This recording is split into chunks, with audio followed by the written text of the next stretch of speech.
selamat datang kembali di channel 1000 Wajah Dongeng Mozaik Kisah Dunia. Di tengah rimba belantara yang rimbun dan hijau, hiduplah seekor kancil. Tubuhnya memang kecil mungil, tapi jangan salah, pikirannya setajam berlian. Pagi itu, perut kancil mulai bernyanyi keroncongan, menandakan lapar. Ia sudah memakan semua daun lezat di sisi sungai tempat ia tinggal. Matanya yang jeli pun menatap jauh ke seberang sana. Di bawah sinar matahari pagi, tampak serumpun pohon buah-buahan yang ranum dan manis, begitu menggoda. Aduh, alangkah nikmatnya kalau aku bisa menikmati buah-buahan itu, gumam kancil pada dirinya sendiri. Tapi, ada satu masalah besar yang menghadang, sebuah rintangan yang memisahkan kancil dari hidangan lezatnya, yaitu sungai yang lebar dan gelap.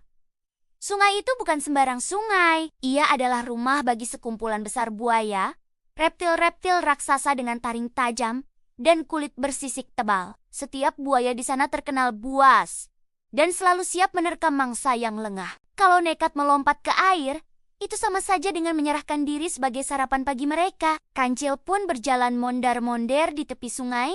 Otaknya berputar keras. Ia harus menyeberang.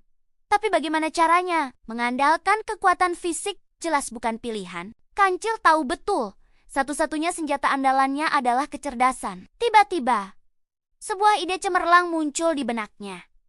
Seringai tipis pun terukir di wajahnya yang imut. Ia segera melompat ke batu paling tepi dan mulai berseru dengan suara yang keras, namun terdengar ramah, seolah-olah ia sedang mengadakan pertemuan penting.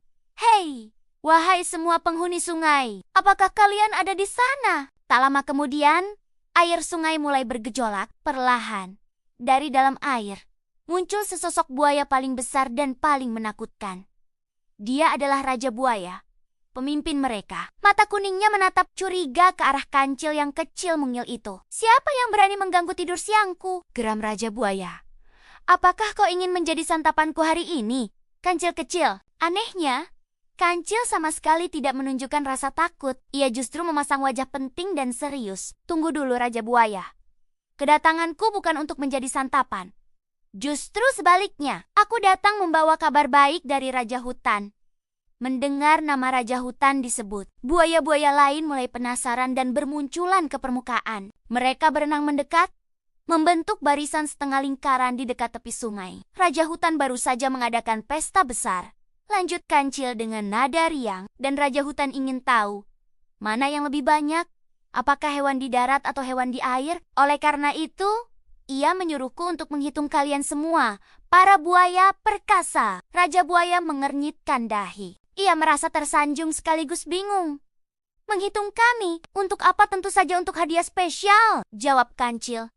Suaranya dipenuhi kegembiraan palsu. Jika jumlah kalian lebih banyak, kalian akan mendapatkan hadiah paling besar. Jadi, tugas saya sekarang adalah menghitung jumlah kalian, satu persatu, dengan sangat akurat. Mendengar kata hadiah, Raja Buaya yang haus akan pujian itu akhirnya setuju. Ia langsung berteriak kepada semua buaya lainnya. Dengarkan, kita harus berbaris rapi. Berbarislah dari tepi ini sampai ke tepi seberang, agar kancil mudah menghitung kita. Dengan penuh semangat, para buaya mulai berenang dan mengatur posisi mereka. Mereka berbaris dengan sangat rapi. Punggung mereka yang lebar saling menyentuh satu sama lain, membentuk sebuah jembatan bersisik yang membentang sempurna melintasi sungai yang berarus deras itu. Kancil tersenyum puas dalam hati. Rencananya berjalan mulus. Ia kemudian melompat ke punggung buaya pertama dengan ringan. 1, katanya sambil melompat ke buaya berikutnya. 2, kancil terus melompat dari satu punggung ke punggung lainnya. Kakinya yang kecil dan lincah bergerak sangat cepat, tidak memberi jeda bagi para buaya untuk berpikir. 3, 4, 5, 6, 7. Ia menghitung dengan suara lantang, memastikan setiap buaya mendengarnya. Para buaya merasa bangga karena barisan mereka begitu rapi. Mereka sama sekali tidak menyadari bahwa mereka sedang ditipu habis-habisan oleh kancil. Sementara itu, kancil semakin mendekati tepi seberang. Lompatan terakhir dilakukannya dengan sangat cepat. Mendarat dengan aman di atas sebuah batu besar di dekat pohon buah-buahan yang manis. Selesai, seru kancil dengan tawa kecil. Jumlahnya sudah kucatat dengan baik. Raja Buaya mengangkat kepalanya, menunggu pujian, dan tentu saja hadiahnya. Jadi, Kancil, berapa jumlah kami? Dan di mana hadiahnya? Kancil berdiri tegak di tepi sungai, membusungkan dadanya, lalu tertawa terbahak-bahak. Tawa kemenangannya menggema di seluruh hutan. Oh, Raja Buaya yang bodoh. Tidakkah kau sadar? Aku tidak pernah disuruh Raja Hutan untuk menghitung kalian.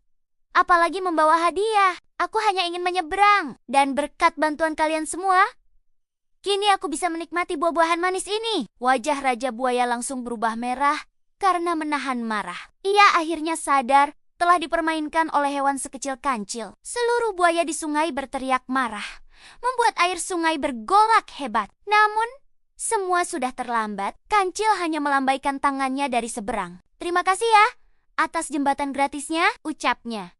Lalu, mulai melahap buah-buahan ranum yang sudah lama ia idamkan. Kisah ini mengajarkan kita bahwa kecerdikan dan akal yang cerdas akan selalu bisa mengalahkan kekuatan fisik semata. Jadi, jangan lupa, selalu gunakan pikiranmu untuk menyelesaikan masalah, sekecil apapun dirimu. Terima kasih sudah menonton.